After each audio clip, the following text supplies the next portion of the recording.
ಭಾಗ್ಯಗೆ ಕಷ್ಟ ಒಂದ ಎರಡ. ತಾಂಡವ್ ತನ್ನ ಲೈಫ್ನಿಂದ ದೂರ ಆದ್ಮೇಲೆ ನೆಮ್ಮದಿಯಾಗಿರ್ಬೋದು ಅಂತ ಆಕೆ ಅಂದ್ಕೊಂಡಿದ್ಲು. ಆದ್ರೆ ತಾಂಡವ್ ಶ್ರೇಷ್ಠ ಜೊತೆ ಸೇರ್ಕೊಂಡು ಏನಾದ್ರೂ ಕುತಂತ್ರ ಮಾಡ್ತಾನೆ ಇರ್ತಾನೆ. ಆದ್ರೀಗ ಏನಾಗಬಾರ್ದಿತ್ತೋ ಅದೇ ಆಗಿದೆ. ಇದೀಗ ತಾಂಡವ್ ಜೊತೆ ಆದೀಶ್ವರ್ ಕೂಡ ಕೈ ಜೋಡಿಸಿದ್ದಾನೆ. ಇದೀಗ ಭಾಗ್ಯ ನೆಮ್ಮದಿ ಮತ್ತೆ ಹಾಳಾಗೋದು ಪಕ್ಕ. ಅಷ್ಟಕ್ಕೂ ತಾಂಡವ್ ಜೊತೆ ಆದೀಶ್ವರ್ ಕೈ ಜೋಡಿಸಿದ್ಯಾಕೆ? ಸೀರಿಯಲ್ನಲ್ಲಿ ಮುಂದೇನು ಟ್ವಿಸ್ಟ್ ಕಾದಿದೆ? ಈ ಬಗ್ಗೆ ಹೇಳ್ತೀನಿ. ನಾನು ಶ್ವೇತಾ. ನೀವು ಸುದ್ದಿ ಅನ್ನದ ಸಬ್ಸ್ಕ್ರೈಬರ್ ಆಗೋದಕ್ಕೆ ಮರಿಬೇಡಿ.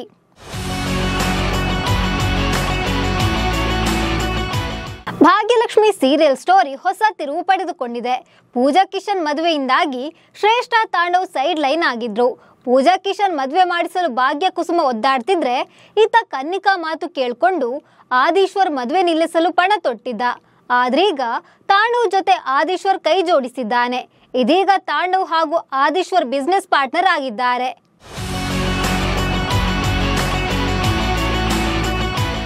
ಹೌದು, ತಾಂಡವ್ ಭಾಗ್ಯಾಳಿಂದ ದೂರ ಆಗಿ ಶ್ರೇಷ್ಠ ಜೊತೆ ಹೋಗಿದ್ದ.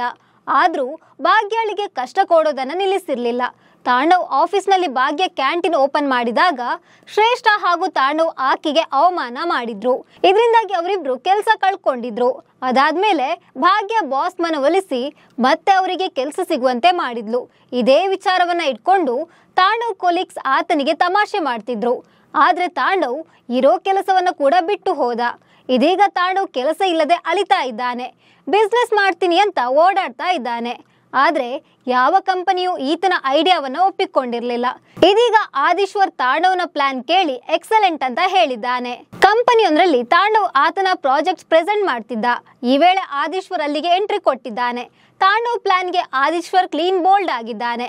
ಬ್ರಿಲಿಯಂಟ್, ನಿಜವಾಗ್ಲೂ ಈ ಐಡಿಯಾ ತುಂಬಾ ಚೆನ್ನಾಗಿದೆ. ಈ ಐಡಿಯಾವನ್ನ ನಾನು ತೆಗೆದುಕೊಳ್ತೀನಿ ಅಂತ ಹೇಳಿದ್ದಾನೆ. ಆದ್ರೆ ತಾಂಡವ್ ಹಾಗೂ ಆದೀಶ್ವರ್ ಒಂದಾಗಿದ್ದು ಮಾತ್ರ ಭಾಗ್ಯಗೆ ಹಿನ್ನಡೆಯಾಗಿದೆ. ಭಾಗ್ಯ ಮಾಜಿ ಗಂಡ ತಾಂಡವ್ ಅಂತ ಆದೀಶ್ವರಿಗೆ ಗೊತ್ತಾದ್ರೆ ಮುಂದೇನ್ ಮಾಡ್ತಾನೆ? ಇವನ ಜೊತೆ ಸೇರ್ಕೊಂಡು ಭಾಗ್ಯಗೆ ಮತ್ತಷ್ಟು ಕಷ್ಟ ಕೊಡ್ತಾನೆ ಅನ್ನೋ ಕ್ಯೂರಿಯಾಸಿಟಿ ವೀಕ್ಷಕರಲ್ಲಿ ಮೂಡಿದೆ. ಇದೀಗ ಸೀರಿಯಲ್ ಪ್ರೋಮೋ ನೋಡಿದ ವೀಕ್ಷಕರು ನಾನಾ ಕಾಮೆಂಟ್ ಮಾಡ್ತಿದ್ದಾರೆ. ಆದೀಶ್ವರ್ ಹಾಗೂ ತಾಂಡವ್ ಒಂದಾಗಿದ್ದು ಒಳ್ಳೆದೇ ಆಯ್ತು. ಭಾಗ್ಯಳ ಒಳ್ಳೆತನ ಆದೀಶ್ವರಿಗೆ ಗೊತ್ತಾದಾಗ ಆಕೆಯ ಮೇಲೆ ಈತನಿಗೆ ಲವ್ ಆಗುತ್ತೆ.